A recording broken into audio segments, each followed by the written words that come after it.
bastusin natin yung Pangulo Mr. ng isang President, bansa. that is his interpretation? No. Bastos yun. No, that is your interpretation. No. So if I ask them well, now... Mr. President, we beg to disagree. Can you show the slide? Mr. President, we beg to disagree.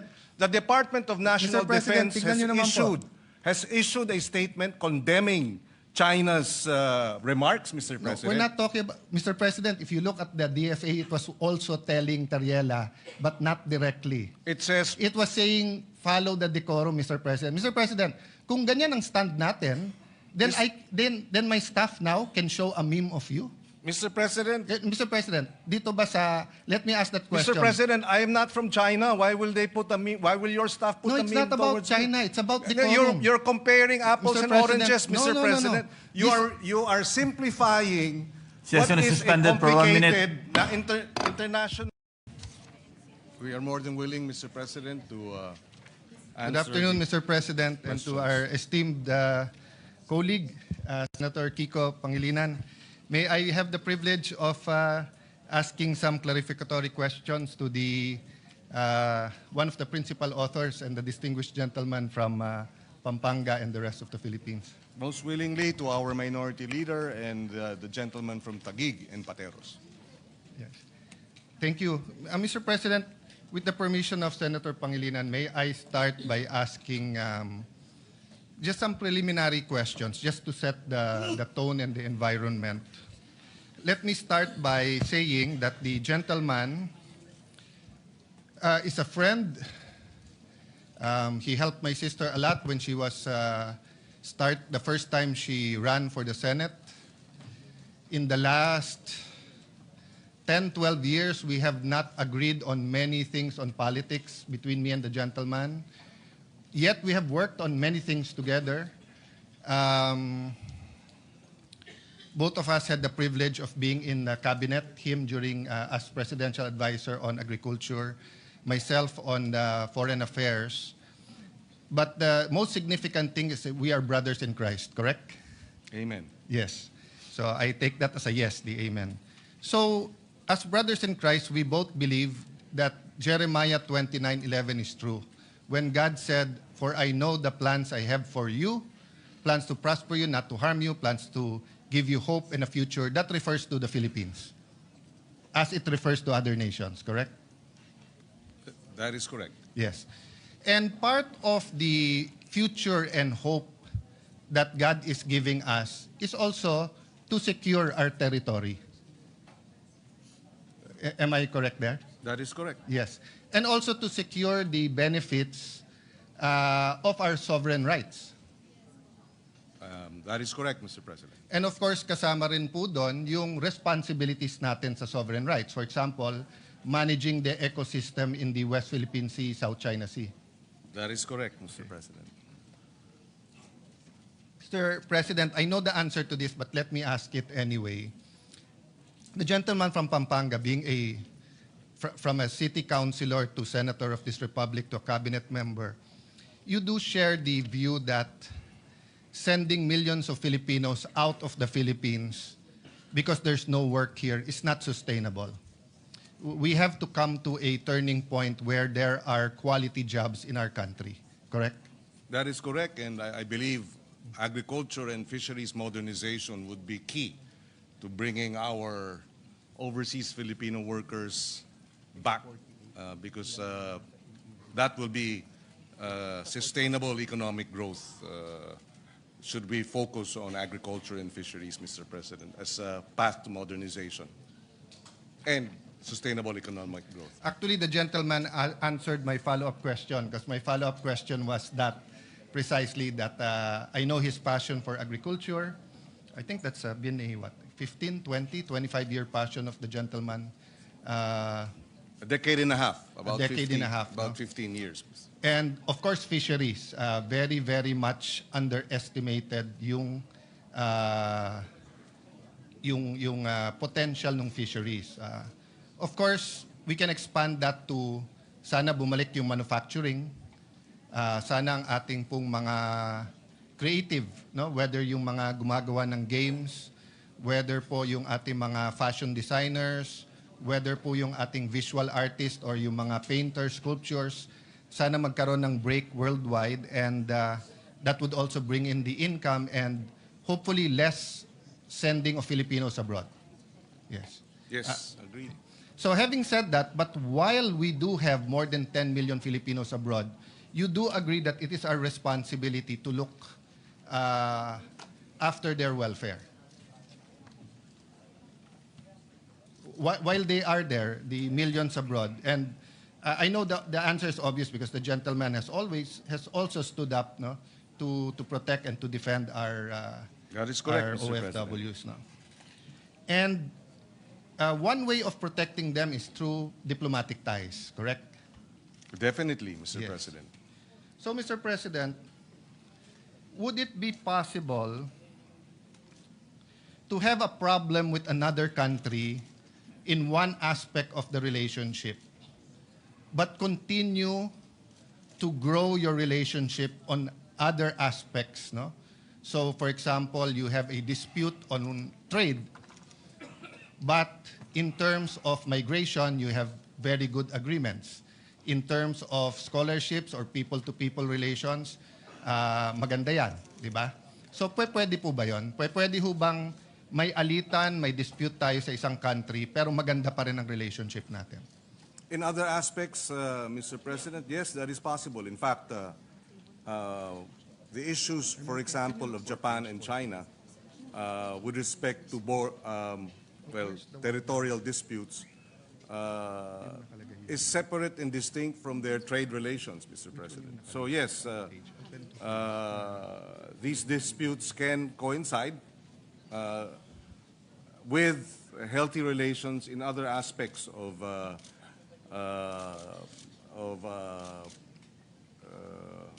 trade, foreign exchange, cultural exchange, among others, Mr. President. That's correct. So, Mr. President, these are all preliminary, and I hope you give me a little bit of latitude on it. But to go straight to the point, can we have good relationship with China despite our dispute in the West Philippine Sea and the South China Sea?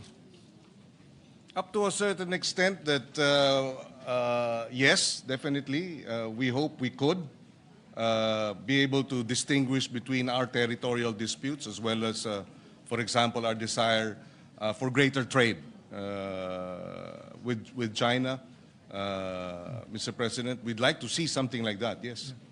So I thank you for your answer, and I think it is perfectly correct because we do have very, very good relationships with Malaysia and Vietnam, despite our dispute with them in the West Philippine Sea, the South China Sea.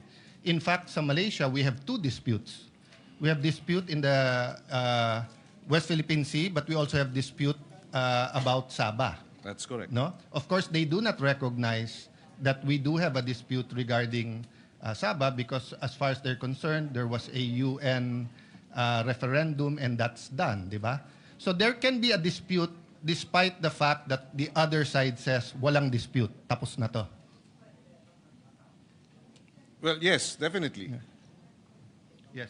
So could it be possible, Mr. President, that marami sa atin pare-pareho ang stand? To simplify, atin to. Atin to. I will not go into the details that Senator Marcoleta went into or His Honor or others where you look at the legal basis of the different entitlements and territory. I think mahaba po yun. No? If you go to the Treaty of Paris, the amendments, the difference between territory and sovereign rights, mahaba yon. But would it be possible na pareho tayo ng stand, atin to, pero iba lang tayo ng approach kung paano ma-secure ang benefits ng atin ito?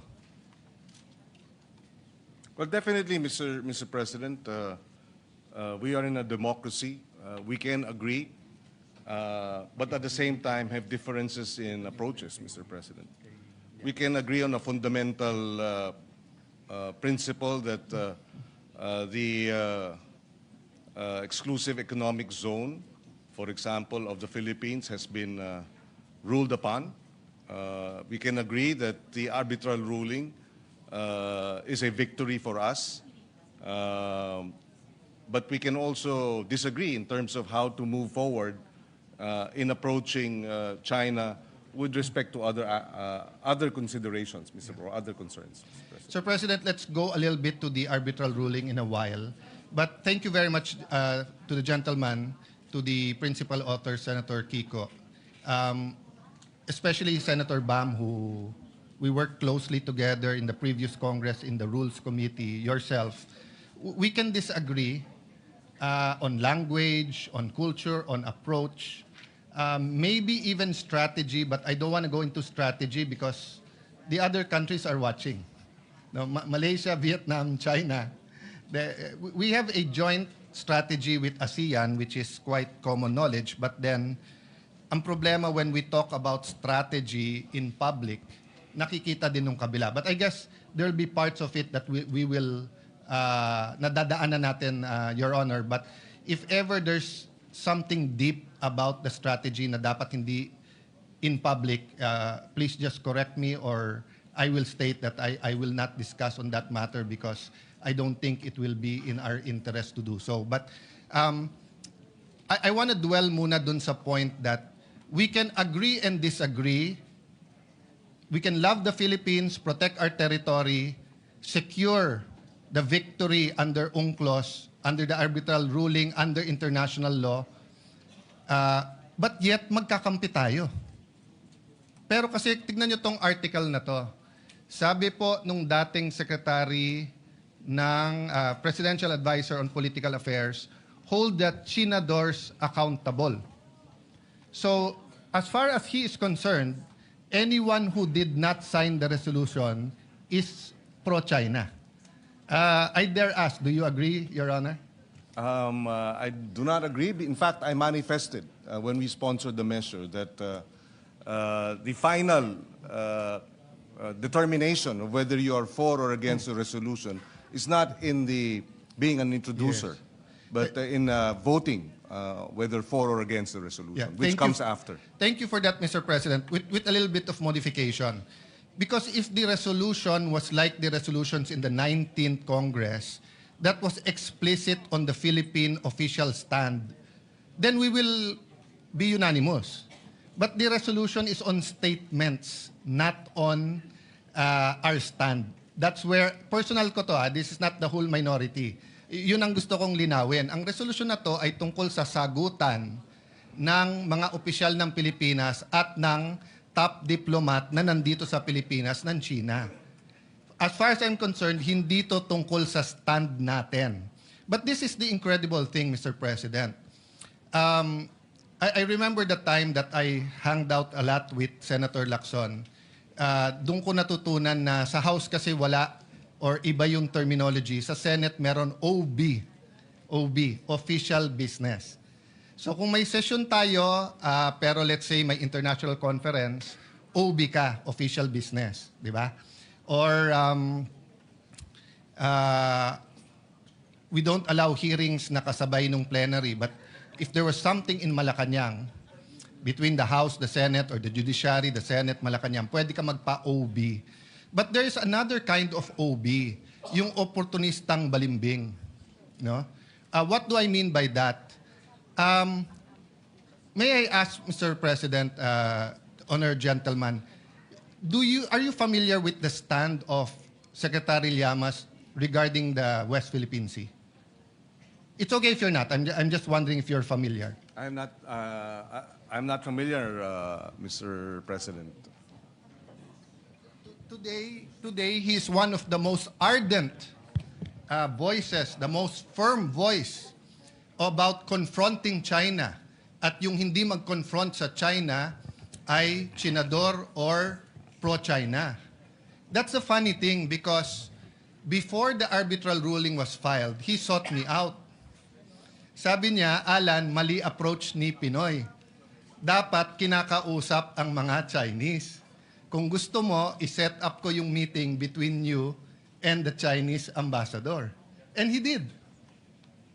And then sabi niya sa akin, Alan, ang Chinese may ibang kultura. Kakausapin mo yan bilateral. Hindi pwedeng multilateral. Isasama natin ang kano, mapapahamak tayo. He told me that. He met me after the meeting with the Chinese ambassador. This was during the time of President Pinoy. I think in the arbitral award, if I'm not mistaken, Senator, you were still in the Senate, no? You were in the cabinet yet, eh? No, I was no longer... You were already... Yung award... we- 2016. no, we filed the... The award was 2012, 2016. 2012 yung standoff, eh. Yes. So you were still in the Senate, no? Yes, the first 3 years of my third term. Yes. So I was minority leader noon. So by virtue of that, I was in the National Security Council. And Ronald Llamas were looking for anyone and everyone who would listen to him to talk to whoever to convince President Pinoy not to file the arbitral case, not to go, and to have bilateral talks. So let me just mention, Mr. President, that what is seen in public, in Facebook, in vlogs, is very, very far from what is discussed in the halls of power and between professionals. I mean, here in Senate, we know where we disagree, we know where we will agree, di ba? So for example, if you talk about divorce, we will know who is pro and anti. So yung pro, gusto niyang mapasa yung batas na pwede ng divorce. Yung anti, ayaw. Meron naman pro-divorce, pero ayaw na no-fault divorce. Ibig sabihin, kailangan may grounds.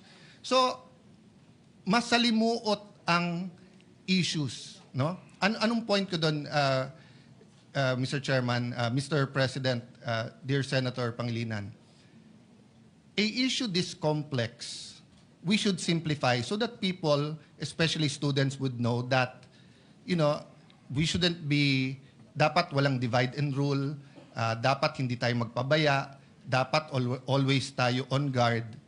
But is it productive na just because you don't agree on a certain point, siya pro-China, ikaw, di ba? So let me ask you this question.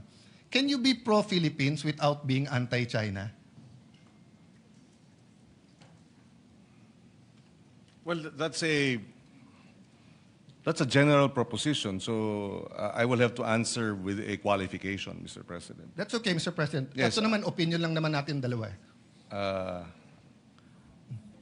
It'll be difficult to be out and out pro-China, especially when it comes to policies that affect our national interests. So I will have to qualify that you can be pro-Philippines without being anti-China as a general proposition, but when a conflict arises, obviously, between China's interests and ours, then clearly we stand by the national interest. So, meaning, Mr. President, it's like watching a basketball game between the Philippines and China.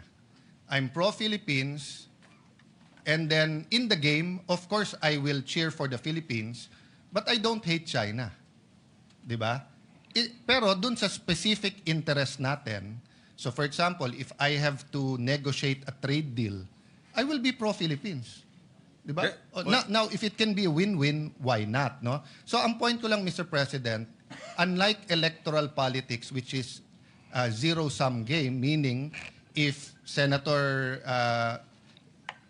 Villanueva runs for mayor of Taguig and I run for mayor of Taguig, only one will win. But in diplomacy, it's not a zero-sum game. Diba? It's a continuous dialogue, continuous communication, and there are times that we shout at each other. There's time that you hate the situation. So I'm not even talking about being pro-China. So what I'm saying is that we deal with our problems with Vietnam, but we're pro-Philippines, but we're not anti-Vietnam. Nabanggit ni ginoong minority leader yung basketball. In fact, ako may halimbawa. Last Tuesday, nung matapos yung aming balitaktakan ni Senator Marcoleta, yung nag-dinner kami sa Chinese restaurant. Hindi ng mga kasamahan ko. So ibig sabihin, kahit na ba tayo ay naninindigan at hindi tayo sumasang-ayon sa naging patakaran o yung mga bitiw na salita ng gobyerno ng China, paborito ko pa rin ang Chinese food. Yes. No, that's a good example because that's what I want to point out. Pareho tayo ng stand, atin to. Etong portions ng South China Sea, West Philippine Sea, na territory natin. Ako, mas radical pa stand ko. Hindi lang yung 12 nautical miles. Yung nasa Treaty of Spanish, atin din yun. Hindi natin pwedeng basta't i-give up yon by international treaty. Diba? Some will disagree, some will agree. The Supreme Court case na final ni a brilliant man ni Professor Magallona, diba? Nasabi niya, sa UNCLOS, bumawas yung ating territory. But we're not here to discuss that now. We're discussing, number one, yung sagutan ng opisyales at nila. So I just want to point that out, Mr. President, Senator Pangilinan, because we don't want to be hitting each other kung pareho naman pala stand natin in terms of sovereign rights and sovereignty. Let it be oversimplified. Si Senator Amy, kapitbahay natin dalawa, co-owners tayo, may puno ng mangga sa gitna. Sabi ni Senator Amy, sa kanya yon. Sabi natin dalawa, sa atin yon. Tuwing nagbubunga, nag-aaway tayo. Ang problema, mas mayaman sa atin si Senator Amy. Ang problema, marami pong tangke, airplano, pati sa pera, pati sa diplomacy, sa abogado, mas marami si Senator Amy. So ako, ang stand ko, makipag-usap tayo kay Senator Amy. Ikaw, ang stand mo, hindi, sinisigawan na tayo, makipagsigawan na tayo. So we have the same stand. Mr. President, let me just finish this sentence. Yes, and I will clarify but ang pinag-uusapan natin, yung approach. Pero as so far as saying na etong puno ng mangga ay atin, pareho tayo. Pero hindi po nakikipagsigawan ang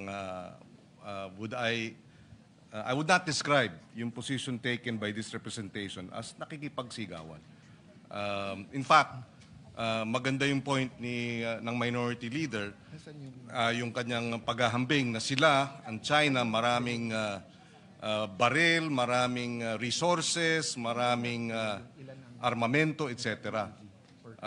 At dahil nga doon, napakahalaga na ating isinusulong yung rule of law at yung ating sandigan ay yung international law. Hindi natin maaring labanan ng puwersa ang China. We cannot fight in the area of brute force. And that's why we are fighting in the area of the arbitrary ruling, the UNCLOS, the rule of law, international law. Yes. I will not disagree with you.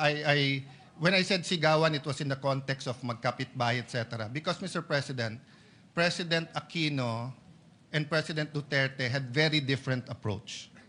President Aquino, at a certain point, to be fair to him, at a certain point, may bilateral na pag-uusap, but after the standoff sa Scarborough, nagkaroon po ng, for lack of better word, we call it megaphone diplomacy.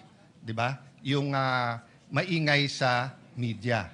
But for the record, Mr. President, did we lose a single inch of territory or sovereign rights? Did we lose a single centavo during the Duterte administration?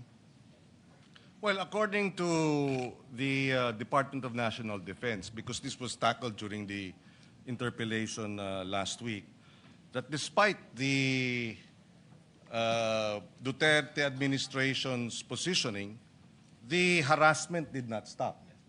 The water cannoning did not stop. And therefore,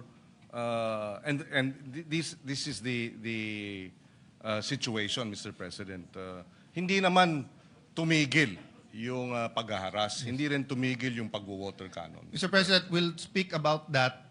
Iibahin ko yun kasi ibang issue kung yung dispute was live at umaabot ba sa water cannon. Ang tinatanong ko, kasi during President Aquino's time, it's on the record, we lost control of Scarborough. We lost control. May miscalculations na nangyari.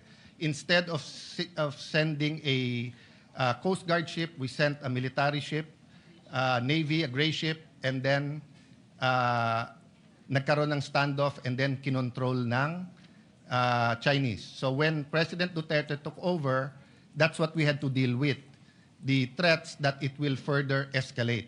So from the time that President Duterte took over, June 30, 2016, until the time he left, June 30, 2022, did we lose a single feature, a single square inch? Did we lose part of our territory? I think it's on the record we did not. Well, if we did not lose any, then we thank the efforts of the past administration. But did we gain? Were we able to reverse the losses? I think not. Were we able to improve our trade, direct investments, etc.? I would say not so, not as robust in terms of other countries. So therefore, may plus minus din po, Mr. President. Well, let me answer that in two ways. First, I appeal to the records. We had more trade than during the Aquino administration. More bananas, other fruits were allowed into China. The tourism went up. First time in our history, lumaban yung dami ng Chinese versus dumami ng Japanese. And then yung hindi nakakapangisda, your staff, I have my support staff, you have your support staff, they can Google it. President Duterte announced that our fishermen can fish.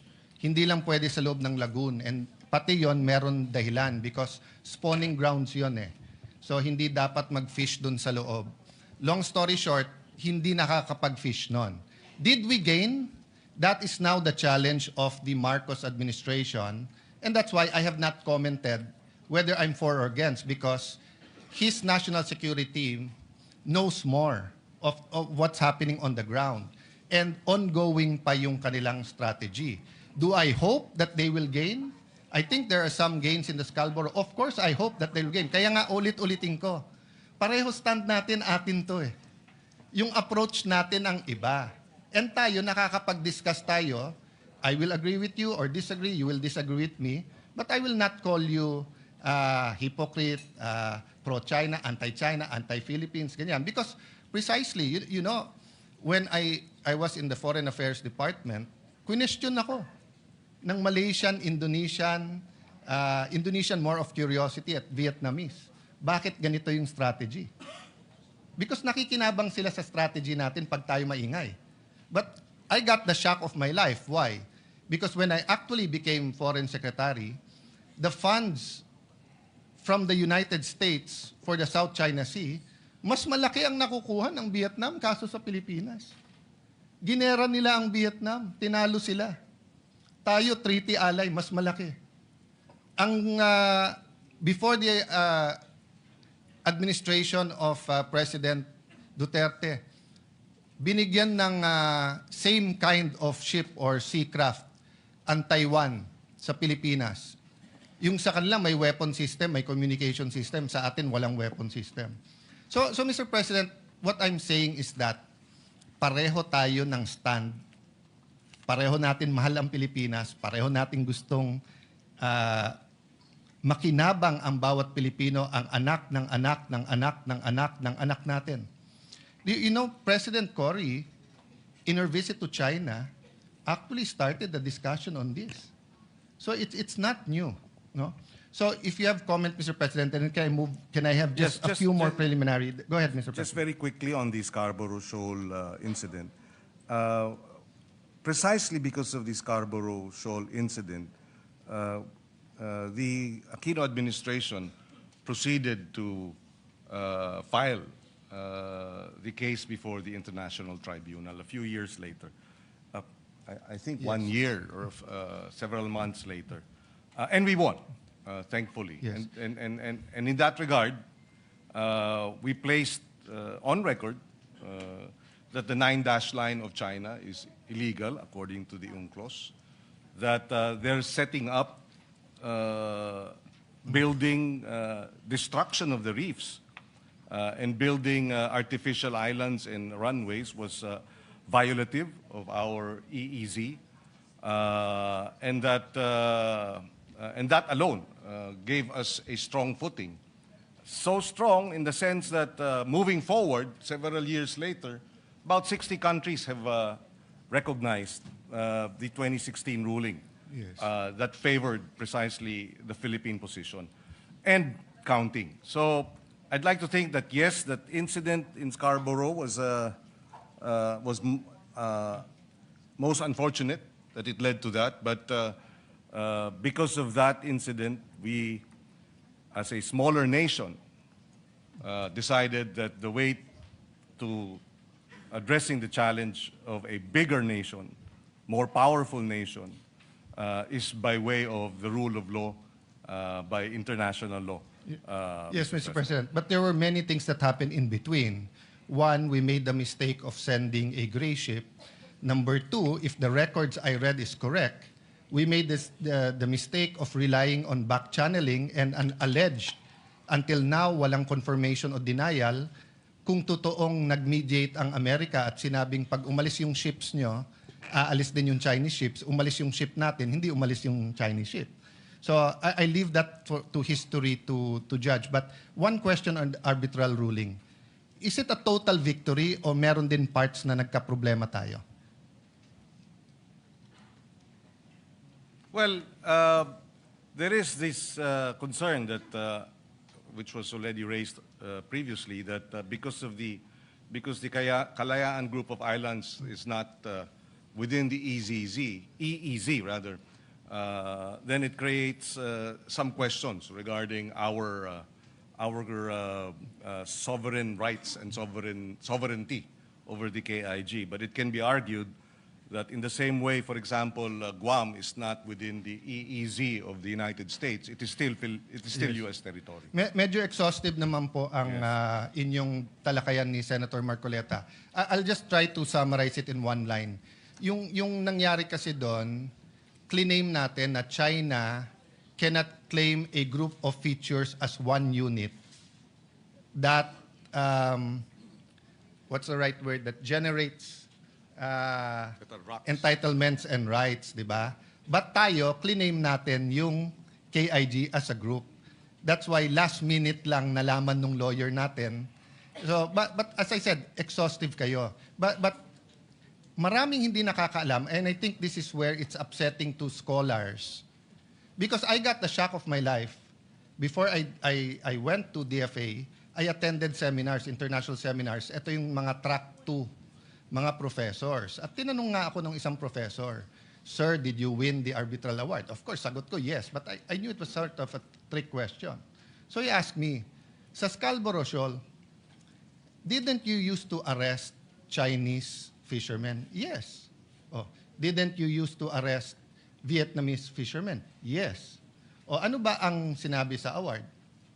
Sabi sa award, it is recognized as traditional fishing ground of all three. Chinese, Filipinos, Vietnamese. So ngayon, hindi na natin sila pwedeng arestuhin. So hindi rin totoo na parang Biblia, as far as we are Christians is concerned, that every part of the Bible is true. May mga naging kahinaan din itong agad-agad natin pagpunta sa arbitral ruling. Kaya, in resetting our problem in Scarborough Shoal, hindi na natin mababalik sa before Pinoy's time or before the standoff because stop na tayo nung ruling sa arbitral court. But in the conceding that may be the case in terms of us arresting other fishers from other nations, the fact that there was a recognition that these are traditional fishing grounds for all means that China is now doing illegal acts by water cannoning our fisher folk who are in the area, Mr. President. So in that regard, Mr. President, that was clear even before. But before, pwede natin sila arestuhin. Ngayon, hindi na natin sila pwedeng arestuhin. Dati, pag i-easy natin, kailangan nila ng fisheries agreement. Kung hindi, pwede natin silang arestuhin. Parang Papua New Guinea. Sa ngayon, doon na tayo kumukuha. Not all, but tuna, kumukuha tayo sa EEZ nila, pero may fishing agreement.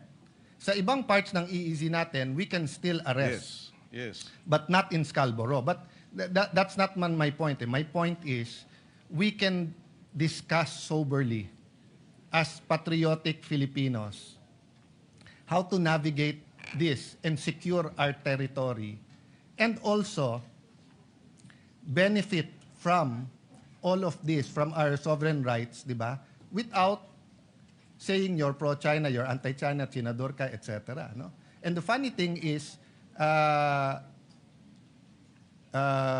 Llamas was correct on that point. Because sinasabi niya, hindi man pinag-aralan lahat, iba-iba yan. Iba yung stand natin sa Ayungin, iba stand natin sa KIG, kay Don. Kaya lang ngayon, biglang balimbing na, biglang totally siya ang Mr. Philippines. No? Mr. President, who was the first to start reclaiming in the South China Sea? At least from the Philippine... What country, Mr. President? Oh, you're from the DND. Yes, our DND resource person says that it was Malaysia Okay. that started claiming. No? Okay. And of the claimant countries, sinong pinaka-aggressive? Of the claimant countries. I'm not talking about 1 China. month, 1 China, year. of In the course. last 20 years, China. Yes. Okay. Sino pinaka maraming reclamation? China. As of today, Vietnam, according to the DND, Mr. President. What country offered the United States not to militarize the reclamations, etc.?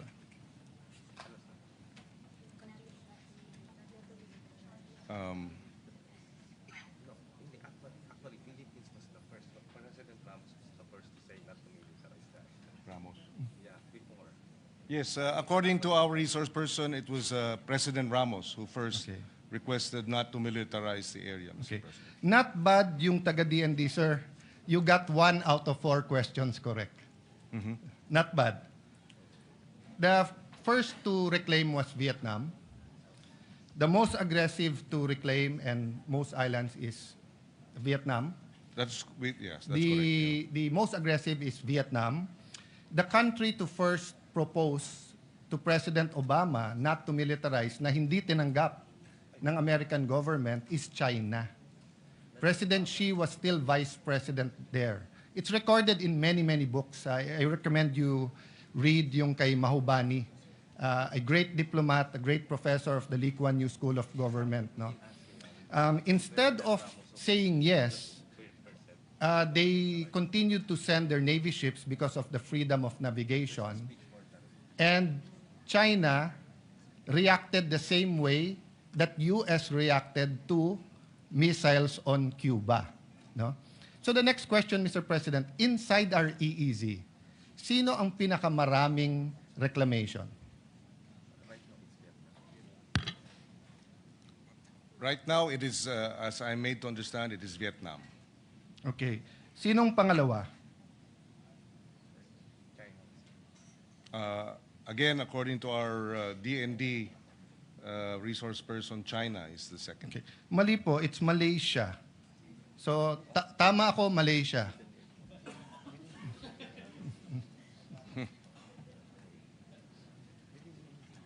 Kasi, Malaysia has 5. Well, if he considers the one by Taiwan because of the one China policy, then tied ang Malaysia at saka China. May I know if militarized etong mga nireclaim ng Vietnam at saka ng Malaysia?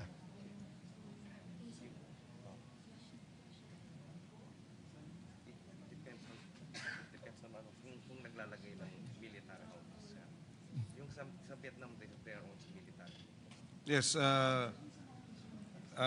according to our resource persons in Vietnam, there are military personnel and officers. And So officials. military personnel lang naman, but hindi militarized.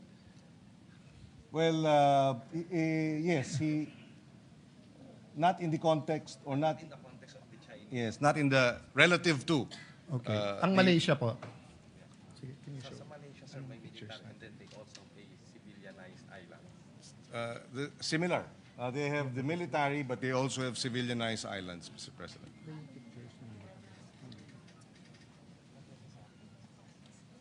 Yeah, kasi let's say kung masabing militar, Isa-isa pictures. but it's military. Yeah. It's part of defense. So doing national defense on our part is not actually military. Mr. President, I'm looking for the pictures, but I don't know kung hindi lang authorized ang representative nyo sa DND. Ang features ng Vietnam at Malaysia are may missile silos, may military ships, may radars. I showed it already in this session hall. So hindi totoo na hindi militarized ang Vietnam at saka ang Malaysian features. I'm trying to look for the pictures. Is it there? Yeah, that one. Can you show that, please?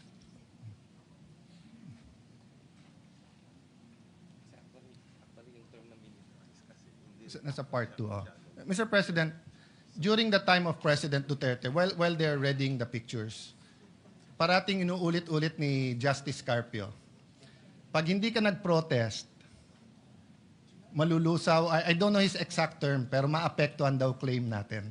Did you hear that noise during that time? I may have picked it up, Mr. President. Yes. I don't know. I'm not sure exactly when he Yes, said that. he- But he- there were a number of Yeah, times. he yes. together with many advocates kept on saying, whether I was foreign minister doon o hindi, na pagka hindi ka nag-protest, parang sa atin sa domestic law, di ba, na parang pag 30 years, yung lupa, walang titulo, uninterrupted, walang nagclaim, nagkakaroon ng laches o na-estoppel ka. Is there a personnel from DFA here? Yes. Yes. Maybe we'd like He to get... probably used to work for you.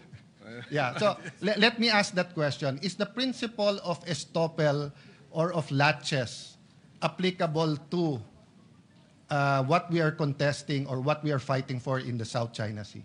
So tama ba si Justice Carpio na pag hindi tayo nag-protest, mawawala yan?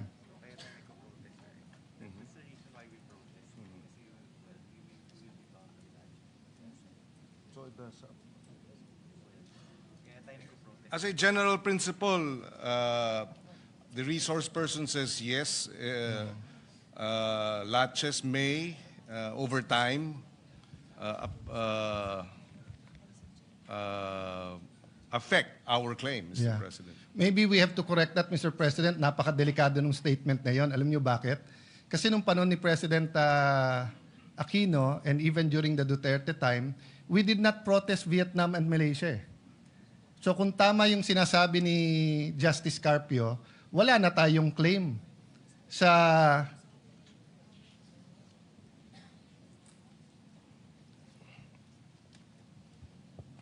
sa 38 features ng China na clinic-claim nila, ang nasa loob ng EEZ natin 4, sa 24 na clinic-claim ng Vietnam, nasa EEZ natin 11, tapos yung Malaysia may 5, Taiwan, yung Ito Island, nasa loob, hindi natin pre-noticed yun, Mr. President. So, let's dispel that malicious political statement because it is not a legal proposition. Wala sa UNCLOS ang laches at saka estoppel. Wala po doon. Hindi, ibang-iba yung law of the sea sa law of land. Sa land, pag walang titulo, tapos si SecGen, lalo kung yung titulo, yung lupa na yun ay nasa Batangas, and meron siyang constituent na nandun 30 years, may tax deck siya, walang nag-claim, uninterrupted, pwedeng tituluhan, pag biglang ako, kapitbahay niya, 1 year later sabihin, akin yan, hindi na pwede. May estoppel na may latches na Hindi totoo yun sa law of the seas. Kahit 1,000 taon, kahit bumangon yung mga mummies at dun sa mga pyramid sa Egypt, atin pa rin yun. No, Mr. President? I mean, we don't have to debate it today, courtesy if the DFA wants to answer that. But if that is their answer, And that wasn't their answer to me when I was secretary, because I asked everyone in DFA, I asked them, kung tama si Justice Carpio at hindi nag-protest during the time of President Aquino, we will file the protest now. Sabi, sir, hindi kailangan. At saka, sir, pag nag-protest ka sa Vietnam at Malaysia, tayo magkakampi ngayon kasi mas malaki ang China. Tayo sa ASEAN ang nag-uusap-usap. So hindi naman pwedeng iba yung rule sa China, iba yung rule sa Malaysia at Vietnam. In terms of legal, Mr. President. In terms of legal, that's correct. In approach, In terms of realities, yes, we do have in to certain realities, like for example, the water cannons, di ba? Yes. Yes. Yes. So, Mr. President, ito example, Hison Reef. My eyes isn't as good as it used to be, but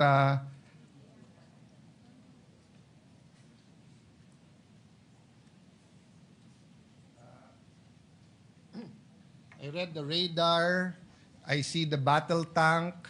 Go to the next slides para lang makita. Ito, Bailang K.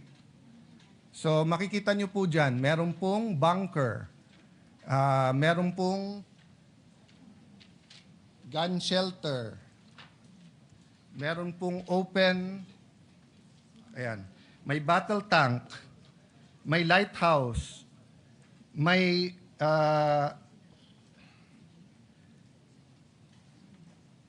speedboats, may pier. Next slide. The Sincoe East Reef, if I'm pronouncing it right, ha? Meron tong 3-sweep twisted blade turbine for power. May battle tank. May 12.7 mm HMG, concrete bunkers. At the time I got this and President Duterte allowed me to show it, ongoing pa yung construction nila. Next, Vietnam, Pugad Island. Sa Pugad Island, may battle tank, may anti-aircraft artillery. So let me ask the DND representative, through of course you gentleman, ang mga airplano ba natin, helicopters or Coast Guard, dumidikit sa mga island ng occupied ng Vietnam?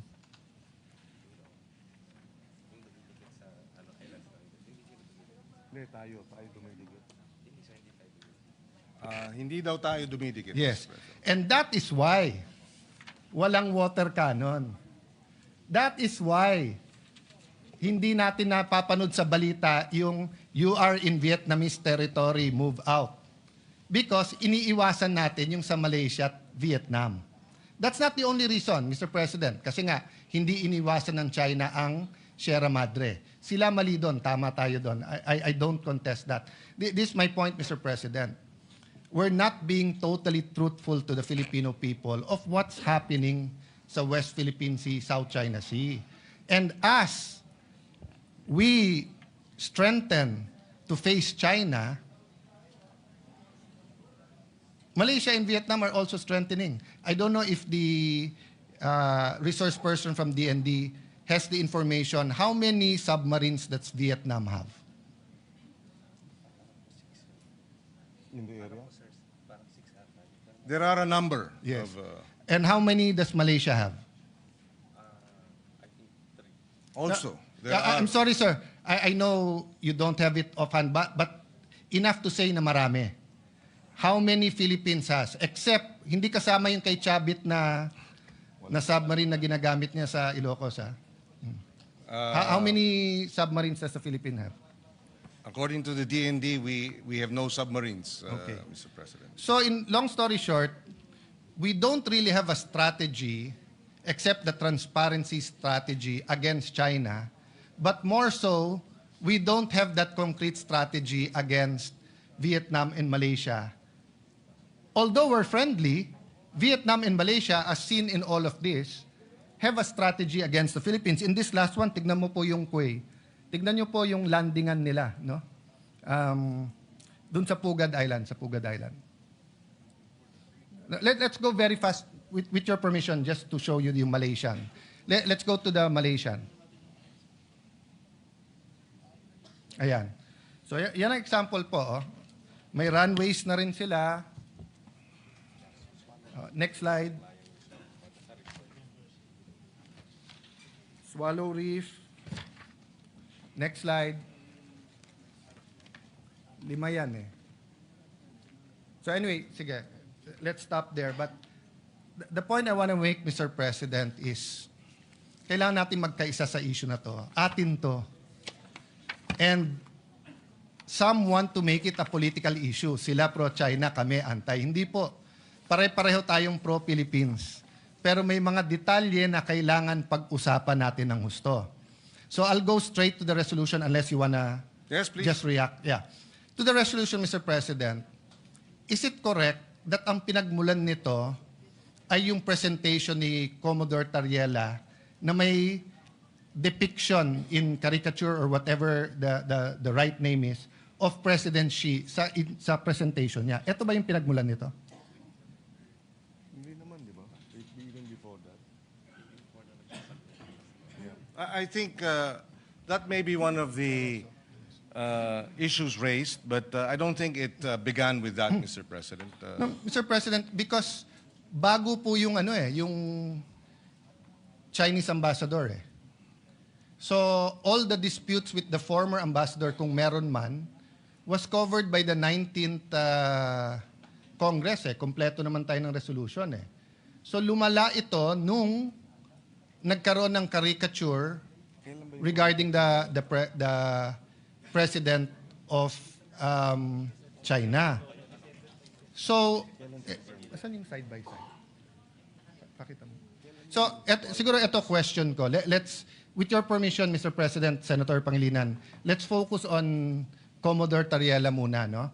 Let me state this for the record muna, ha? I don't doubt his patriotism. I don't doubt his contribution to the cause. At lahat ng ginawa niya na opisyal at tama, wala akong problema. Okay. This is one picture. Pero nasaan yung picture ni Presidente na nung sa ASEAN ba yon o sa APEC? Hindi, yung nilapitan niya bigla si President Xi. Meron ka noon, di ba? Ito muna. Ano sa dalawa ang opisyal ng Pilipinas? Yung mag-usap tayo, magdebate, ipaglaban natin atin, pero sa simbolo ng watawat at sa simbolo ng Pangulo ng bawat bansa, cordial tayo, or ang official ba natin ay umikot tayo at gumawa tayo ng mga caricature at siraan natin ang image ng presidente ng kabila? Which is our official policy? If I may just clarify, Mr. President, because the mention of the caricature. Mr. President, according to the information, the caricature came out January 14. But even before that, Mr. President, I publicly came up with a statement expressing concern about the military exercises, live military exercises undertaken by China in the Taiwan Straits. That was in December. And there, Mr. President, I was called out by the Chinese embassy spokesperson saying, reminding me that I should respect the One China policy. And so the issue of Tariela cannot be isolated, Mr. President. Okay. So, and therefore, if I answer this, it is simplifying, Mr. President, the whole resolution into Tariela's statements. No, it's not, Mr. President. Mr. President, I'll go to the One China policy later on and why you were called out. Because if you remember, the President himself was called out. Exactly, But not Mr. by President. no, because that's their duty. Well, and it is our duty to respond. Yes. Mr. President. Yes. Yes, it's your duty to respond, Mr. President. But To uphold the rights, to uphold our independence, to uphold our freedom of speech, Mr. President. yes, Mr. President, but one of the red lines of China in their diplomatic relations with any country, including the United States, is the One China policy. That's why when the Speaker of the House of U.S. went to Taiwan, they were called out. And there was no issue. Mr. And President, and they called, Mr. President, let me finish. Yes. They called, and there was a debate. When President Bongbong said we have to prepare, President BBM, nag-statement. So, wala namang issue eh. Eto stand natin, eto stand nila. Except that, What's Mr. the President, issue there? my experience with Chinese statements, Mr. President, is that they tend to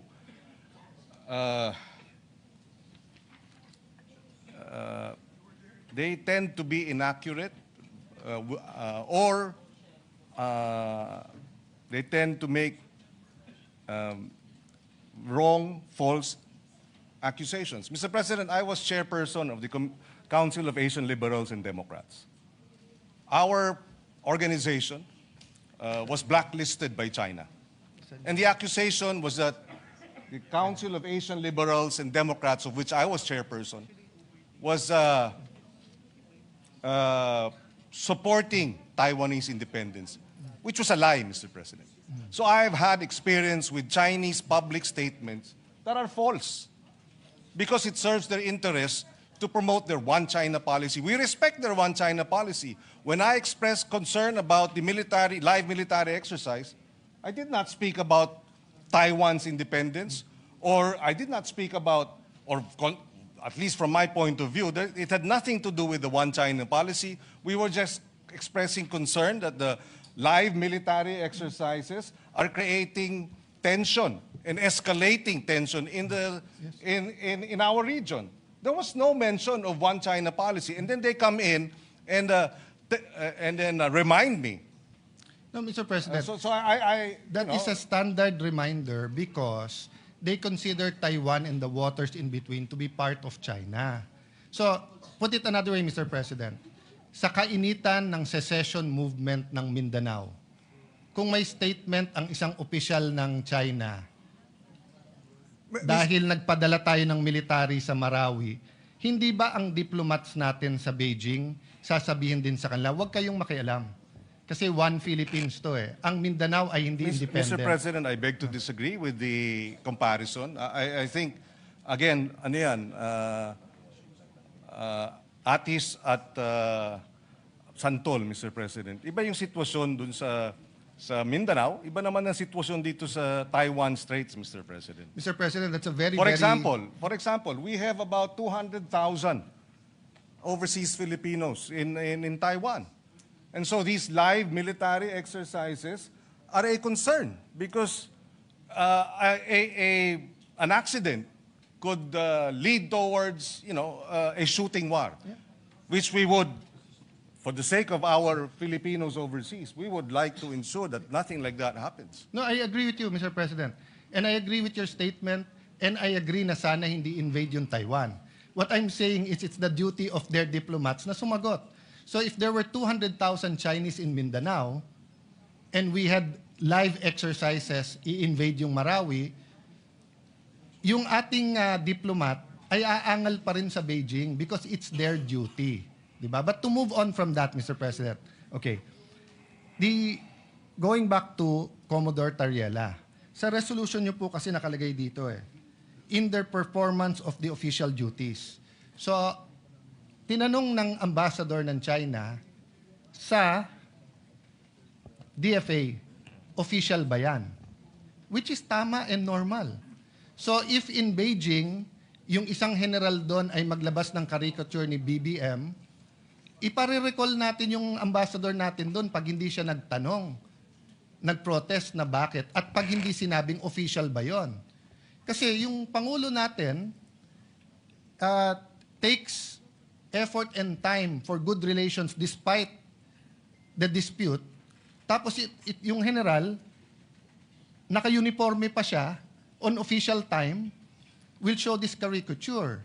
So my point, Mr. President, is naghahalo-halo kasi itong resolution na to kung ano tama at mali. Let's assume, I will not grant because hindi ko alam yung statements niyo, Mr. President. I have to admit that. Okay? Pero naghahalo din yung statement si Tariela. We cannot pass this resolution saying that Commodore Tariela is correct because he's wrong. If he just simply stated, I love the Philippines, I will fight for our territory, I'll fight for our sovereignty rights, I will do my duty, but sorry, dahil uminit ulo ko, nilabas ko to, pero hindi official yan. Tapos tayo. We beg to disagree, Mr. President, that Mr. Commodore Tariela is mistaken. So, we would not have put this resolution and authored it if we felt Mr. Tariela. So that's what I want to elicit. So the authors of this resolution is saying, pwede.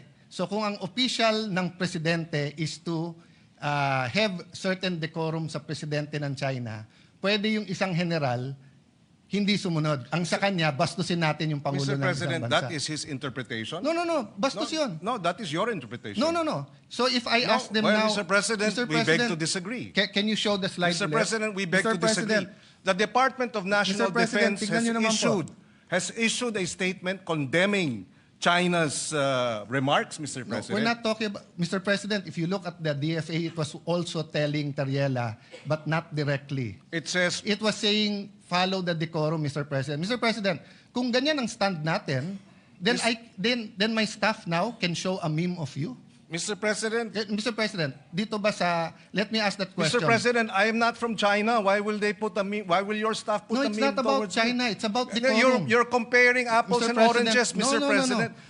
You are simplifying Session what is is a suspended for 1 minute. complicated na international. We're just making a point. I will speak after him. No, Mr. President, I have made my point. Just for the record also, the resolution does not make mention of the caricature. So I'm not sure where Yes.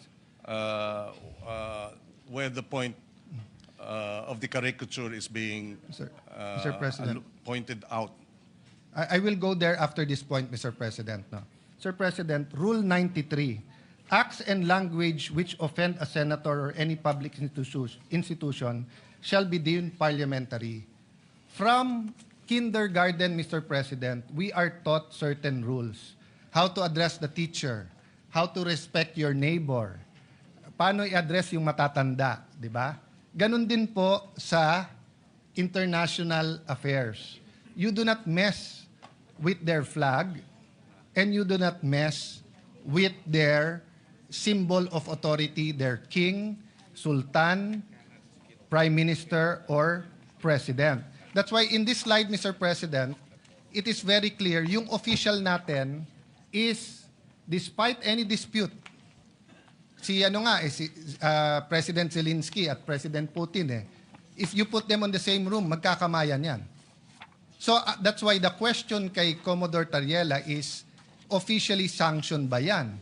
Which tama na tanungin ng Chinese ambassador, bakit? If a general in China makes a caricature of President Bongbong, dapat i-protest ng ating ambassador. At dapat tanungin, official ba yan? Because we cannot look underhanded pagdating po sa international community. Hindi pwede ang Pangulo makikipag-usap na eto walang personalan and then yung general mo, personal. So, I'm sorry I reacted because anyone who sees the caricature is that a flattering caricature? If I do that caricature to any world leader, kahit dito, di ba? The majority leader is smiling. The majority leader and I had a we've known each other since 98. We've never argued with raising our voice. But umabot. I didn't even remember what I said. We apologized to each other. Bakit? Mali eh. Mali. Pero tama yung pinaglalaban mo, bro. Tama pinaglalaban ko. Mali yung paraan paano natin pinaglaban. So wala akong problema sa pinaglalaban ni Commodore Tariela. Pero hindi naman tayo fraternity dito sa Pilipinas na mali na nga brad mo, pero dahil bugbugan sa ibang bansa, sasabihin mo tama brad mo. Mali eh. Mali.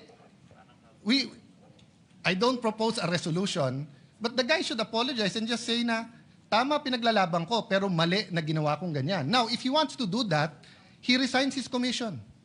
He can go around, he can join the media, he can be a blogger, he can be a professor, he can be like Ronald Llamas and call himself a influencer or a political analyst, di ba? But when you're in uniform, the other countries will ask you, official ba yan? That's standard, Mr. President. Kaya tayo nagkakaproblema. Mr. President, wala namang problemang magtanong sila. Pero itong mga bitiw na salita nila sa kanilang Facebook official pages ay hindi katanggap-tanggap. Number one. Number two, kahit sa China, Mr. President, kinakarikature ang ating Pangulo ng state-controlled, China state-controlled media. Na alam natin, walang lumalabas dyan na hindi aprobado ng Communist Party. So merong China, Xinhua News. Andito si BBM, may caricature. Andito rin.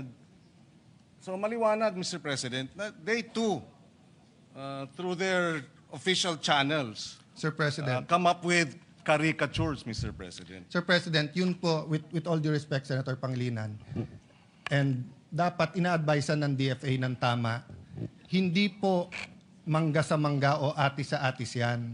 Communist countries, including Vietnam, Cuba, North Korea, pag news outlet nila, although alam natin in reality, may say sila, just like PTB4, in reality, hindi dapat, but in reality, kahit sinong administrasyon ay may say sa PTV4, is not considered track 1. Hindi siya track 1. So kung hindi ka track 1, pwede ka mag-caricature.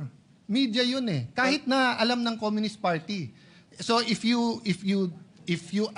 our diplomat ask, is that official? Sasagutin ka, that's our news. Hindi kami. Which is Mr. President, and therefore okay lang. No, it's not okay lang. Well, It's not okay lang, Mr. President. Why It is the when we international- defend when our officials caricature, it's not okay. But when their state-controlled news caricatures, it's okay. No, Mr. President. There is an Ayun naman pala eh. international... So what's the issue? No, Mr. President, there's an international order in foreign relations. And when these countries that control state media do it, it is accepted that it is not track 1. But when democratic countries have generals who do that, it destroys the order. Nagmumukha tayong childish at bata, nasisira po ang kredibilidad mula sa Pangulo hanggang sa Secretary of Foreign Affairs. Kung hindi sila napapahiya na ginagawa ng state news, tayo napapahiya. Kasi walang maniniwala na gagawin ng general yan at hindi siya ipagsosorry, tapos sasabihin hindi siya opisyal. Well, again, Mr. President, if taken in isolation, and that's the difficulty here, the good senator is taking it in isolation. That was January 14. December pa lang, pinuntirya na ako. Si Senator Risa Ontiveros, the same. Nung nag-statement ang Congressman Laila and Congressman Jokno, tinira rin. So, itong propensity to focus on Tariela because nagre-reklamo on China, it does not present the entire picture, Mr. President. Mr. President. This resolution would not have happened if it was just Commodore Tariela they were complaining about. No, Mr. But precisely, it is a systematic propaganda campaign to discredit our public officials, to discredit our armed forces, Mr. President. Ganyan ang style. And the statement of the DND, if you look at it, if you read through it, they were saying, and they condemned the lies. Mr. President, they described it as lies, ang nilalabas ng China. And then dito tayo, nagre-reklamo sila dahil dito sa caricature. Sana naman medyo patas tayo dahil dito naman tayo sa atin, Mr. President. Suportahan naman natin yung ating Coast Guard. Sila ang tumataya dyan eh. At suportahan natin ang DND at ang ating men in uniform. Yun ang ating kagustuhan para maipasa itong resolusyon na ito, that we stand behind our men in uniform. We oppose and we condemn the lies, the disinformation, and the maligning being undertaken by China against the senators, against congressmen, against our men in uniform. Mr. President, ganun lang kasimple ito. Hindi na dapat pinahaba pa at pinatatagal pa to, Mr. President. Mr. President, that's his opinion that hindi to pwedeng pahabain. This affects OFWs. This affects our ailing economy. This affects our being a Christian nation. This affects moral ascendancy. Hindi mo pwedeng sabihin dahil mali kayo, mali na rin gagawin ko. Dahil ang Coast Guard tama, yung isang general na ng bastos, okay. So I take offense sa sabihin, dito naman kayo sa amin. Protektahan nyo naman Coast Guard. Kailan namin hindi protektahan ng Coast Guard, Mr. President? We are for the Coast Guard, Mr. President. But if one of their generals went over the line and did something that is wrong, childish, undiplomatic, reckless, unprofessional, it's also our duty. Did we file a resolution here to ask someone to correct him? Hindi po. Kasi hindi na namin kailangan ng rest back ng Senado. Pag kami nakakapag-debate sa Russian ambassador, American ambassador, hindi namin kailangan rest back ng Senate. Especially kung tama kami. But what we're asking sa resolution to is rest back ng buong Senado. Which I'll go to the other point because hindi tayo magkasundo dyan. So tingin nyo tama, bahala kayo. Because may mga anak kayo, may mga apo, tayong lahat. Dadating tayo dyan. Pwede mo ba sabihin sa anak mo, anak, pag mali sila, gumawa ka na rin ng mali. Anak, okay lang mangbastos kasi mas bastos sila eh. Anak, okay lang magbully kasi mas bully sila. Ako, hindi ko sasabihin yon. Ako, sasabihin ko, At hindi yun ang sinasabi. hindi, yun ang sinasabi mo, Mr. President, and I'm No, not yet Mr. finished. President, of Kasi course you said, tama We si beg to Tariela. disagree, Mr. President, I'm not yet finished. No? Well, we beg to So, disagree. Mr. President, this is the question.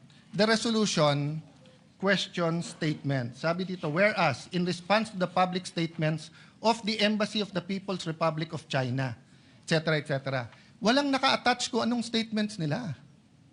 So, paano tayo magdidebate dito? That's why mahaba to eh. Mga pang 3 araw to, iniisa-isa ko yung statements. Pinapakuha ko sa staff. Nagsumulala ako kay Tariela because tinitingnan ko statements ni Senator Risa. I think that's within her rights.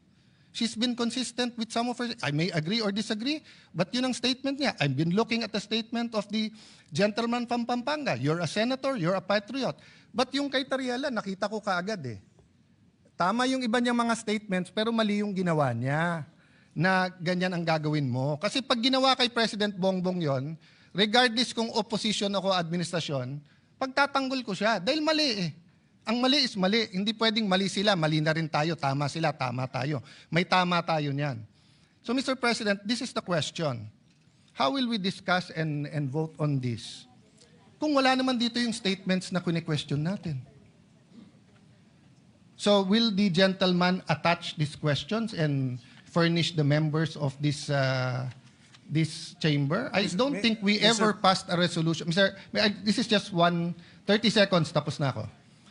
On this point, we've never passed a resolution condemning anything without specifying what we're condemning.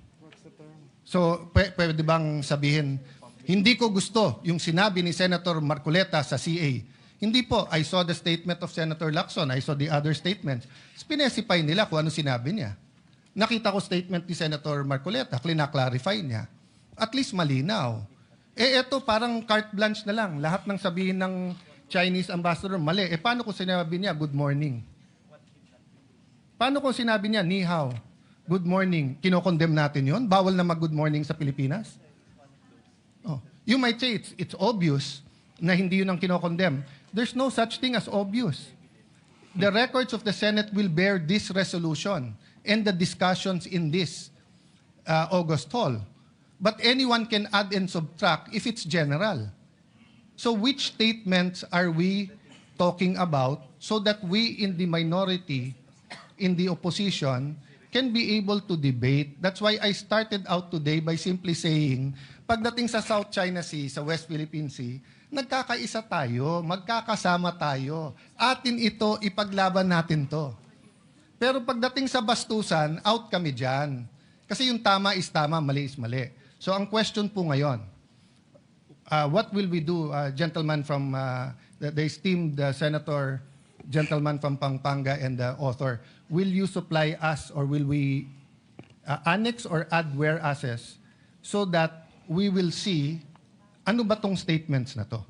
Mr. President, I think the whereases are clear. Just a little bit of research on the part of the researchers will confirm what we are referring to. We don't need to annex all of them, Mr. President. For example, in response to the public statements of the Embassy of the People's Republic of China that opposed and criticized these positions and questioned the propriety of Philippine officials expressing such views in the performance. So it's specified, the nature of the statements. So a little bit of research, malalaman mo na which statements were these because this Point refers of order, Mr. President. Point of order. What is the point of order? The statements of Senator Pangilinan. the nature of his statements. Kayo na mag-research kung ano statements na yun, Mr. President. Sabi niya, pwede daw yun eh. Mr. President, I-research na lang daw natin. I'm not yet done. No, that's why I gave Philippine you, officials, Mr. President, including that's why members, I gave a point of members order. of the Senate. May I just be, I am still It's a speaking, point of order, Mr. President. President. A point of order precedes your precedence. Mr. President, Maybe Mr. President, maybe ask the minority floor leader to state the point of order. Which part of the rules was Mr. President. which part of the rules was Wala. violated? I'm making a point, Mr. President, that you cannot make a motion and then say, i-research mo na lang yung laman. Sabi kasi niya, pwede mo daw ipasa to, tapos nandyan naman yung nature. Ano ngang statement? Mr. President, So in the this is a same manner, debate. Mr. President, I Where admit, is the point my of order? motion, may I finish? Where is the point my of order, motion Mr. for... Where is the point of our order? Session is suspended. To Senate President Pro Temp and to the gentleman from Pampanga, I was going to say, I'm out of order in my move, in moving for a point of order because you cannot have a point of order without stating Why? why. Where is the, what's the basis so that the presiding officer can determine whether it's in order or out of order. At hindi naman ako parating out of order, Mr. President, di ba? So I was just trying to explain to my good friend, Senator Pangilinan, we both believe in what we're fighting for, moral ascendancy. So if we pass the resolution in its general form without saying the statements, if there are officials, again, Mr. President, ulitin ko ha, I'm not against Commodore Tariela. For all I know, he did 1,000 good things. Pero yung isa na naka-uniforme siya na may caricature, uncalled for, undiplomatic, hindi official yon. So I would rather, Mr. President, that we make it clear that we cannot vote on a resolution condemning statements, even if you say the nature of the statements without knowing the statement. Last point, Mr. President, the majority leader wanted to clarify, mali ata rinig niya. Ang sabi ko, in the 19th Congress, kaya unanimous yung mga resolution, kasi klaro kung ano kinokondem eh. Yung water cannon, yung claims about territory, etc. And then yung reply ng Chinese embassy was, how do I put it? Kung baga, parang patas, Mr. President, na ano. Pero dito kasi, Mr. President, simple lang po, no? Kung si President Bongbong kinarikature ng general ng China, pababalikin ko talaga yung ambassador natin pag hindi siya umangal. And pag sinabi nilang official yon, magbabago relationship natin. Pag sinabing unofficial, ibang usapan. So I understand the gentleman from Pampanga, he's talking about the statements of Senator Risa himself and the Chinese embassy. Mr. President, we're preparing for LEDAC tomorrow. We're preparing for the Blue Ribbon Report. I will support Senator Pangilinan's agricultural EDCOM style of agriculture.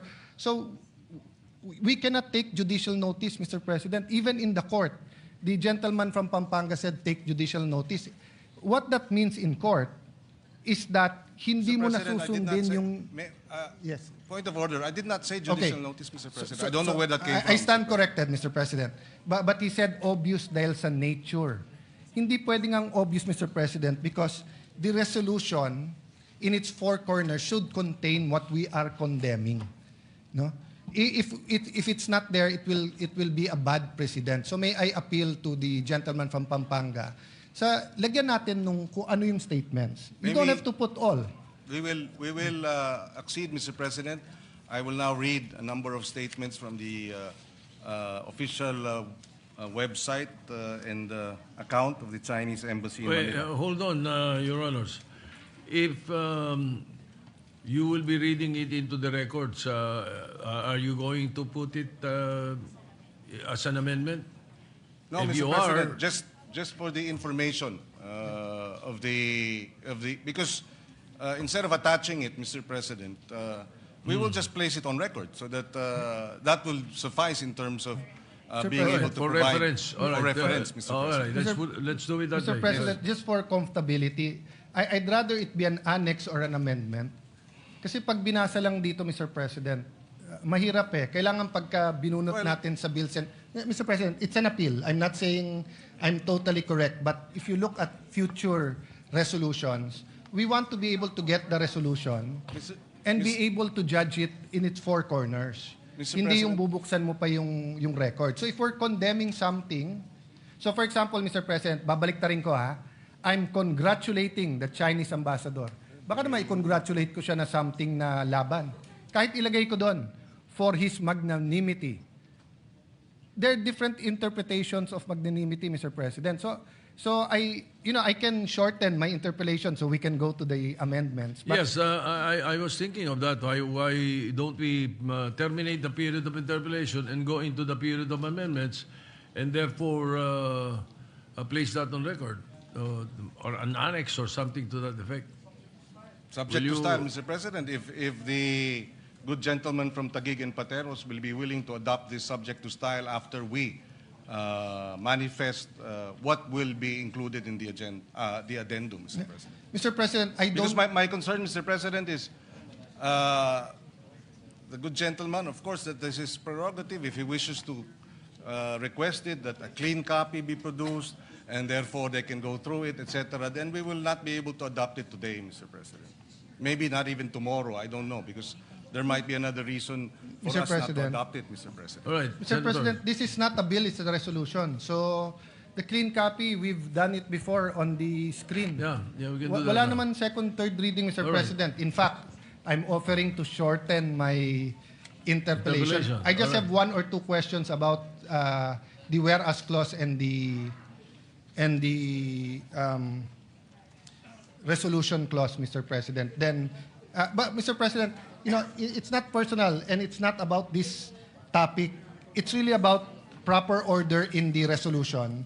Mas maganda isang bunutan ng resolution. We know what we're condemning. Yes, Mr. President, and we appreciate the points raised by the good minority leader, just as I hope he appreciates that this is the third request to postpone the matter in terms of voting. So I hope he understands we'd like to vote on this matter already. Yeah. Mr. President, not to prolong, but why is there a request to postpone? Because we requested a hearing. And it's very interesting, Mr. President. Ang tinatch pa lang natin, Commodore Tariela, ang tinatch pa lang natin is kung may latches or tinatch pa lang natin certain things, Mr. President. Wala pa nga tayo dun sa territory at saka sovereign rights eh. Di ba? So in the view of the minority, we're not actually delaying, it's speeding it up by discussing it here. Because if you ask me, I'd rather we have a hearing on it. And again, to put it on the record, Mr. President, magkakampi tayo pagdating po sa West Philippine Sea, South China Sea, Mr. President. The chairman of the Committee on Foreign Affairs, the Honorable Tulfo, asked for a ceasefire. And I can see his two hats. As a senator, gusto niyang sagutin in the strongest manner the Chinese ambassador and embassy. But as the chairman of the Committee on Foreign Affairs, he has to have another hat, which is to look at the economic, the cultural, the tourism, other things, Mr. President. So, hindi to pabilisan na mapasa ngayon because rest back nga ito ng Senado eh. So, if it was an argument between Senator Risa, Senator Kiko, and the Chinese embassy, but if it's an argument between the Senate and the Chinese embassy, this escalates it, Mr. President. That's why I'm a little bit cautious on that. So if I have an argument, let's say, with the embassy of Israel or with Iran, same example, puno ng mangga, nag-aaway kami ni Senator Majority Leader, no? And kampi siya sa kanya yung isang gobyerno at nag-away kami. Once I file the resolution, Mr. President, mabigat kahit na ito'y tinatawag lang na sense of the Senate. It's the Senate as an institution eh. So now the Chinese embassy has to deal with that all the way up their chain to the foreign minister, to the member of Politburo in charge of foreign affairs, to the president. So if the Chinese government does the same, it doesn't end to our ambassador. It goes to our foreign secretary. It goes to President Bongbong. So that's the reality there, Mr. President. But I don't intend to delay this I intend to exhaust the discussion, Mr. President. Yes, Mr. President, we understand the point raised by the good minority leader, except that, like I said, this has been postponed upon the request of this good senator 3 times already. So that's why I hope he understands when I am appealing to him that hindi natin minamadali ito. Kung minadali natin ito, dapat hindi 3 postponement na pumayag tayo. In good faith, Mr. President. Mr. President, iba lang definition namin minamadali kasi kung may hearing to, mas tatagal pero malalim ang discussion natin. Having said that, I understand where the senator is coming from dahil siya po ang may kasagutan. No? Thank you, Mr. Can I go President. to the point of the whereas clause that talks about the official duties and functions, no? So is it the official duty of Commodore Tariela to come out with a caricature against the Chinese president? May we know what whereas clause you're pertaining to? What number in the first page? The second one, Mr. President, the Philippine officials, including members, Senate, House, and other government, made pronouncements on matters affecting national security, maritime interest in the lawful performance of their official duties and functions. So, Mr. President, I've monitored yung kay SND, sa DND. I agree with some iba may question, kulang ko sa info. So, hindi ko na tinanong yon. And when SND speaks, he's the alter ego of the President. But when Commodore Tariela speaks, I want to know, is that for the task force? Is that for DFA? Is that for the Office of the President? Or is that for the Coast Guard? Because, Mr. President, official duties and functions, yun precisely ang tanong parate sa Department of Ministries of Foreign Affairs, kung official o hindi. And usually we answer. So eto bang mga caricatures na to ay kay Commodore Tariela lang? Or eto ba ay official policy natin? Yes, Mr. President, my understanding is the statement issued and the caricature that was presented was undertaken during a Track 2 event in St. Benilde. Track 2 would be a informal academic discussion, Mr. President. So, in that sense, Mr. President, we see no reason why that should have been avoided, Mr. President. Mr. It's an President. informal academic discussion, Mr. President. Sir President, when you're a general, Commodore, wearing your uniform, hindi po track 2 or 1.5 yon. Tatanungin ka talaga ng embassy. So kung meron general sa China na pumunta sa Harvard University or sa University of Tokyo or kahit anong university sa China at may caricature ni President Bongbong, hindi pwedeng ang sagot track 2 yon. Ang tanong, was that official or not? Diba? So sumagot na si Commodore Tariela, I will follow the President. The President has exercised patience and decorum despite standing up for the territory of our country. It's very important that we make it clear here. So if my staff, who is a member of the Senate, goes to a track 2, tapos may caricature siya ng kahit sino sa mga senador dito, papagalitan ko siya at sasabihin ko, subject ka ng Ethics Committee. Lalo kung naka-uniform siya at nakalagay Senate of the Philippines or Office of Senator Alan. I cannot answer you na this is democracy, Mr. President. Kasi may rules tayo eh. And they're representing the Senate. Now, if on their off time, they attend the rally for pro or anti-divorce, for example, no? Siguro pwede nating sabihin yan ay hindi official ng Senate, pwede. Pero pag nagsalita siya sa stand, tapos meron siyang caricature nung lahat ng senador na anti o pro-divorce, tapos naka-office of Alan Peter Cayetano, subject siya sa Ethics Committee natin, Mr. President. Hindi mo pwedeng sabihin track 2 yon, no? So we Well, can apart from that, Mr. President, if I may add, after that statement was released, Malacanang issued a statement, and Malacanang did not reject, did not castigate, did not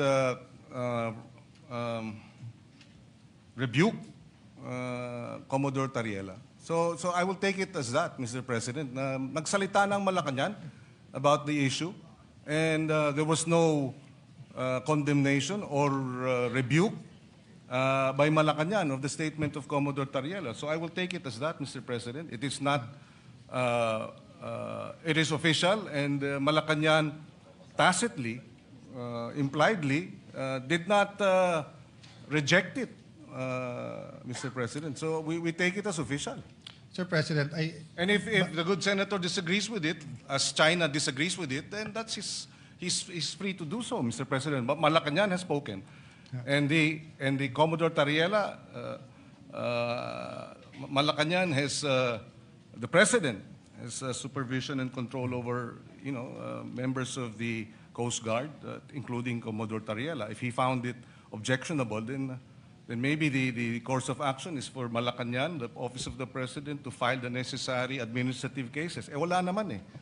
Ang nagrereklamo yung China. Sir President, Walang reklamo ang Office of the President o ang Coast Guard, Mr. President. Ang China ang nagrereklamo. Sir President, may I respond? Good. Yeah. Mr. President, the Filipino people ayaw ng bastos. Pwede tayo mag-disagree, pero follow the proper order and decorum. And being a former Secretary of Foreign Affairs, ang trabaho ng DFA, hindi nga zero-sum game. Magkakampi tayo, walang question pagdating sa territory sovereignty. Nagkakaiba tayo ng approach, pero sana magkaisa tayo na pag mali ang ginawa ng isang empleyado, ay mali. Kasi nga, maraming nanonood sa atin ngayon. So kung bukas, maraming lalabas na meme, democracy yon. Pero kung staff mismo natin ang magmimeme sa atin at dito sa session hall, tapos sasabihin natin, pwedeng gawin ng general, pwedeng gawin ng staff, mabigat po yon. Look at the official statement of DFA. At the same time, while the Philippine values debate on our difference in national position, the department recognizes the need for sober, professional, and respectful exchanges in the public sphere. Such is not contradictory to national interest. Siyempre po, Mr. President, hindi pwedeng pangunahan ng DFA ang presidente. Alter ego lang yun, dinatanggal yun. Exactly. Pero hindi exactly, Mr. President. Nanginginig ngayon, nag-cringe ang mga taga-DFA kung sasabihin natin track 2 yan o track 1.5 at nag-cringe sila pag sinabing ang general ay pwede mag-caricature ng leader or flag ng ibang bansa. Because we are part of the United Nations. We are part of the civilized society. Hindi tayo fraternity na rumble na kahit anong gawin ng ating kasama pag mali, mali. Sa resolution na to nakalagay dyan, performance of their official duties. Bakit napakahirap nating sagutin kung official to o hindi? At Mr. kung mali, President, if I Mr. may. President, may I finish? I Kasi- allow the gentleman kasi to finish. sasagutin ko na yung point niya. You can answer after me. That is the Okay. decorum here. Do you want to see a meme? Oh, di ba? So, yun nga ang wala tayong bastusan. We follow the decorum, we follow the proper order. But ang sagot parate, China ang umaangal dyan. Wala po tayong angal sa ginagawa ni Commodore Tariela pagdating sa ating national territory. Wala tayong angal po sa ginagawa niyang information campaign. Wala po tayong angal sa pag-build ng Coast Guard, sa pag-aangal sa mga nangyayari tungkol sa skirmishes with the Chinese Coast Guard, no?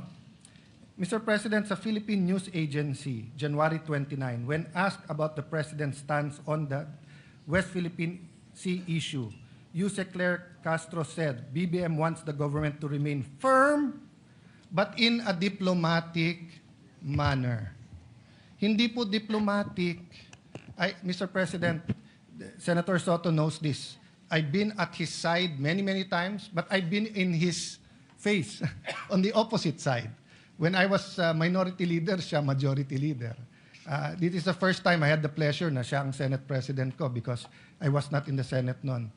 But never ako binastos ng staff niyo, Senator. Even dito sa mga rumors, etc., pag lumapit ako sa opisina niyo, very diplomatic ang inyong opisina. And I hope my staff din.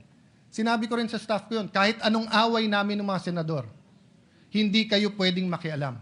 Nung nagsuguran kami ni Majority Leader, Sergeant at Arms at kapwa senador lang dito, walang sumugod na staff ni Senator Mix, walang sumugod na staff ko. Because may tamang order, Mr. President. So ang problema, maraming nanonood sa atin, hindi natin, bakit ba napakahirap sabihin na, Commodore Tariela, 99.9% ng ginagawa mo, tama. Pero medyo sumobre. Medyo naging over-eager ka. Eh, hindi lang si President Xi yun eh, simbolo ng China yun. Di ba? So yes, we're mad about their propaganda, we're mad about their threats, we're mad about what's happening, etc. But you don't want it to be an all-out debate about everything under the sun. You want talks on tourism. You want talks on OFWs. There's also hundreds of thousands of Filipinos in Hong Kong, in Macau, and kahit undocumented, marami din sa Shanghai, meron din sa Beijing. Di ba? So, we want that level of civility. Yun lang naman ang tinatanong eh. Can the Senate not condemn those who are to be condemned because mali kung paano kausapin, ituring, ipaglaban ang stand sa mga senador natin? Pero yung isa nating empleyado o kapwa-empleyado na Commodore sa Coast Guard, hindi ba natin pwedeng sabihin, Sir, we respect you, pero wag kang pupunta sa university na ka-uniforme, tapos ganyan ang presentation mo. Un-Filipino yun. Medyo masama ang dating.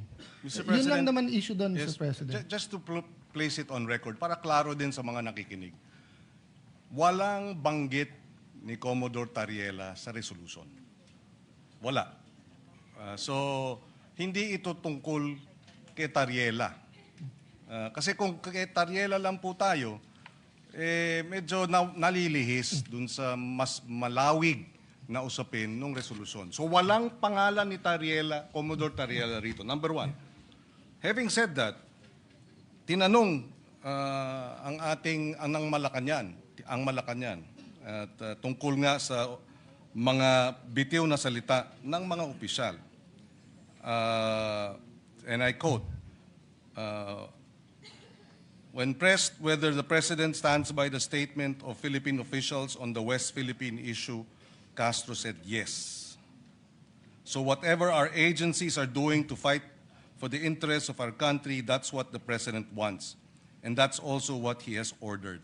So if the President found Commodore Tariela's statement as unpalatable or unacceptable, then he should have said so. He did not. So having said that, again, I will reiterate, if he was wrong, then Malacanang should have castigated him and reprimanded him. Malacanang, in fact, supported the statements of the officials, official statements. So I think we should support Malacanang's position, and we should support this resolution, Mr. President. Sir President, to reply to that, number one, Malacanang said na yung statements at stand ng bawat opisyal, lahat tayong question doon. Nagkakaisa tayo lahat. Lahat tayo nagsasabing atin to. Whether we mean atin to in terms of territory or whether we mean sovereign rights. Kung ang sinasabi ng gentleman from Pampanga, wala ang pangalan ni Commodore Tariela dito, so wag natin pag-usapan, ang problema po, mali ang argument niya kasi walang pangalan ni isa dito sa resolution na to. Di wala tayong pinag-uusapan kahit anong opisyal ng Pilipinas dito. You know, sabi niya, Members of the House, Mr. President, members I'm of not the yet Senate. finished. Please don't interrupt. Konting decorum lang tayo po. Di ba? Kasi maraming gagaya sa atin po dito. Ang nakalagay po dito, members of the Senate and the House and other government officials. Wala pong pangalan ang senador, wala pong pangalan ang congressman, pero meron other government officials. Hindi ba ho other si Commodore Tariela? That's why I was asking, when we talk about official duties and functions, linawin natin. So kung attending forums is part of his duty, I will support that. If his presentation is the Treaty of Paris, the amendments with the United States, the UNCLOS 1, 2, and 3, kung papakita niya yung arbitral award, kung papakita niya kung paano kinakawawa ang ating mga Coast Guard, then Let's do it. If we have to inform our people more and be on TV programs, etc. Ang question, a picture paints 1,000 words. So, para mong sinabing, wala ka namang tinawag na magnanakaw. Pero yung caricature mo, nagnanakaw siya. Sinabi mo, wala kang tinawag na corrupt. Pero yung picture na nilagay mo doon, corrupt. So, reciprocity is basic sa DFA, sa Ministry of Foreign Affairs. Whatever we say here, the United States is watching, France is watching, Israel is watching, Palestine is watching. So I don't want these countries to do a caricature of President BBM and then sabihin nila, sabi naman nyo sa Senado, okay to eh. Diba? That's why I'm clarifying. Official ba to? Hindi ba napakahirap sabihin ng hindi official yan? Kasi ang kasunod lang simple nun, wag siya mag-uniforme at wag siyang magpapakilala during that event na spokesman siya. Diba? Ngayon, Mr. President, will his presentation be diluted in any manner if he didn't show that caricature? Hindi naman eh. Hindi naman. So, the gentleman keeps asking me about the other members of the House and Senate. Kung wala akong nakikita problema doon or hindi ko pa napag-aaralan yun, that's beside the point. Ang pinag-uusapan natin, what is all over the news na minomonitor ng lahat ng ASEAN countries. Minomonitor ng trade attaches nila. Minomonitor ng labor attaches ng iba't ibang bansa para makita ang Pilipinas ba, ano ba values nito? Marunong ba to sa diplomatic, hindi lang niceties rules to and everything, Mr. President. That's why, kaya humaba yung discussion, simple lang ang tanong ko Official duty ba ng isang general maglabas ng caricature ng Pangulo ng ibang bansa? Kasi obvious ang sagot doon, hindi. Hindi sagot doon kung ano sabihin ng Malacanang. Maraming sinabi si Duterte na sinabi ng Congress before, mali yun. Di ba? Hindi naman natin sinagot dito sa Senate na basta't sinabi ni Duterte, tama. Basta't sinabi ni Arroyo, tama. Basta't sabihin ni Pinoy, tama. Hindi. Kaya nga may Senado May check and may balance. So pag yung isa sumobra, pag sumobra Supreme Court, may check. Pag sumobra Congress, may check. Pag sumobra ang executive, may check. Second, you have to look at the character, demeanor of not the office of the President, but the President himself.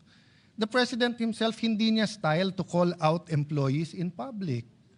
Hindi niya style yun na ikaw tama, ikaw mali, di ba? But everyone knows na mali na tirahin mo yung Pangulo ng isang bansa with caricatures na naka-uniforme, general ka pa. So, can you imagine, Mr. President? I'll give you an example.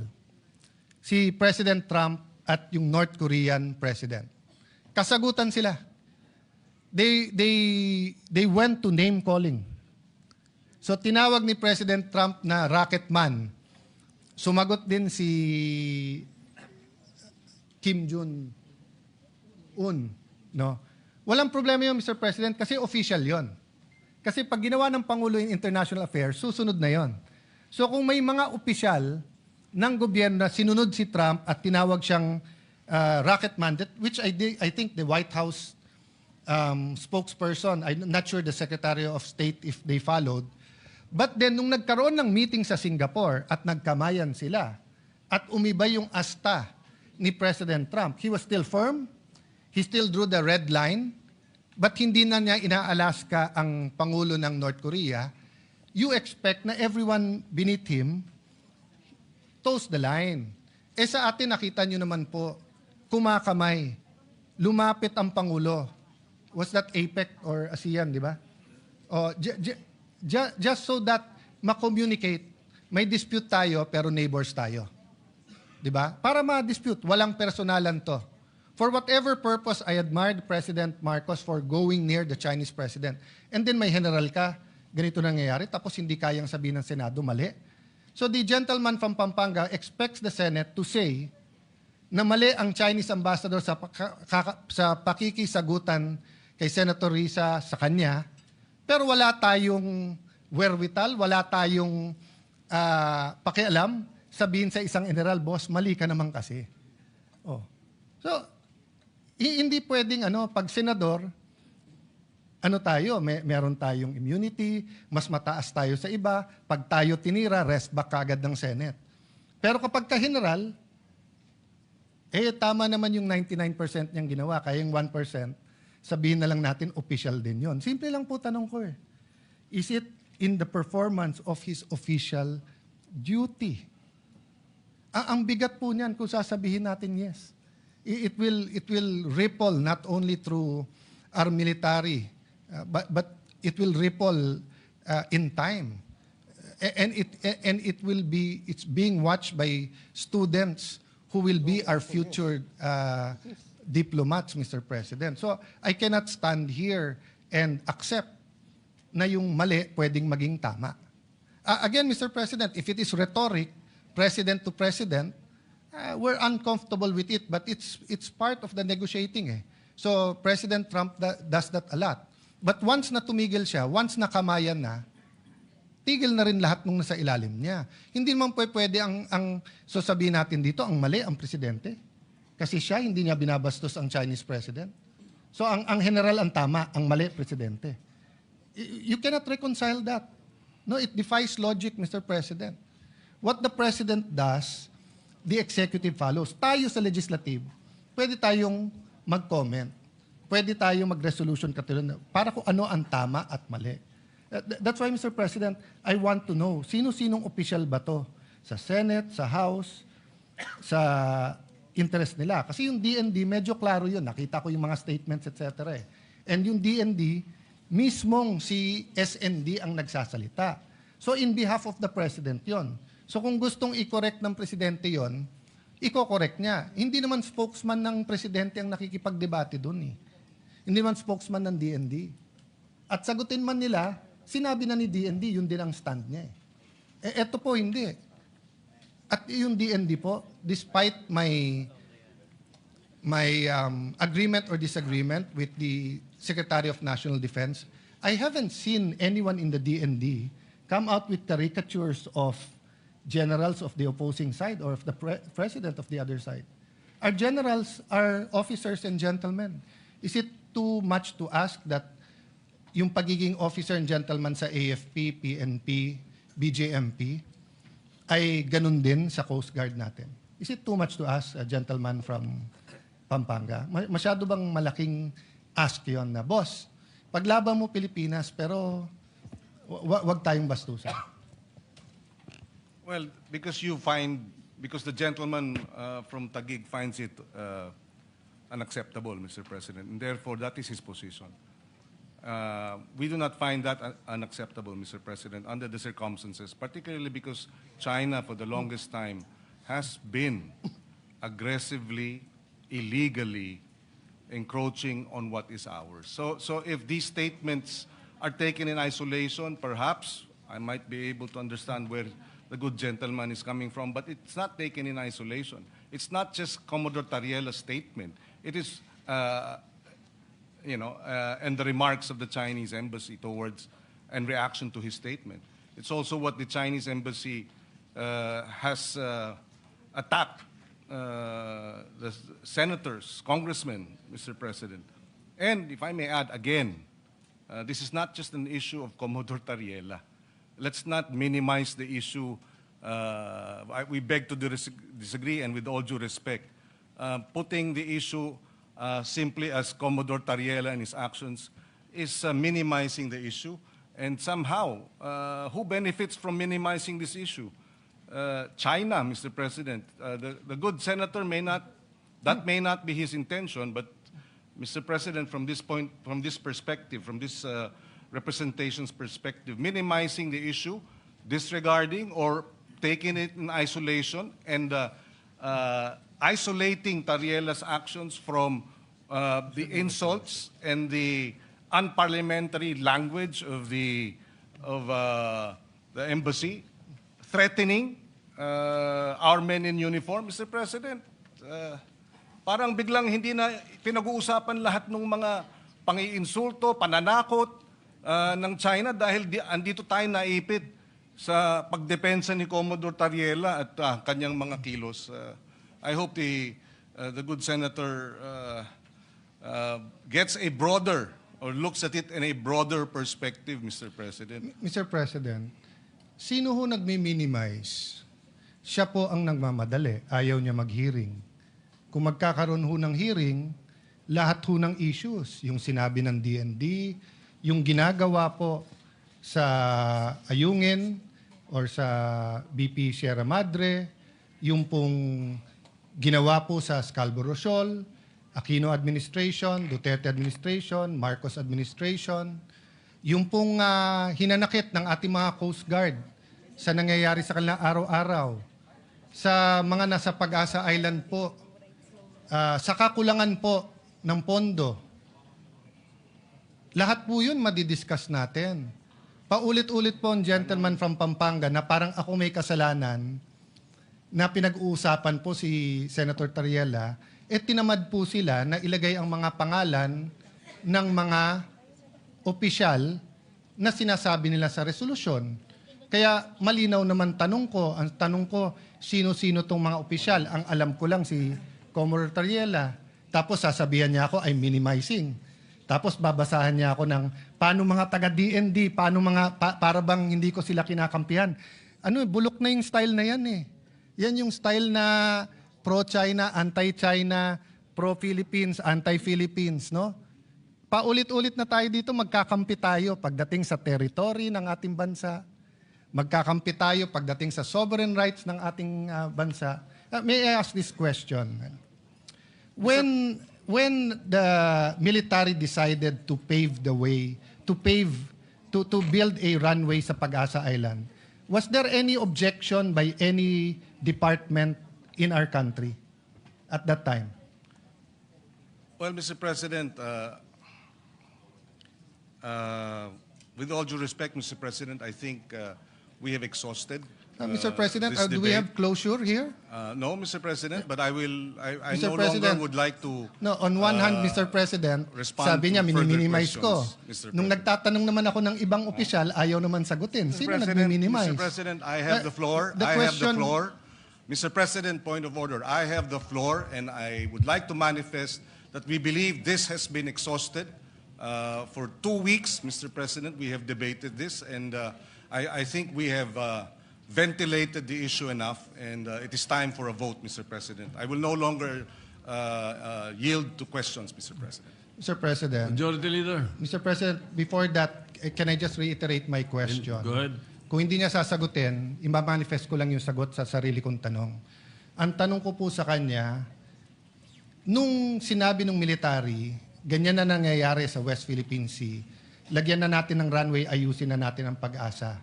Meron ba pong mga opisyalis ng kahit anong departamento sa ating bansa na registered a negative vote and advised the military not to do it? If the good senator doesn't want to answer that, I will answer it. Mga taga-DFA.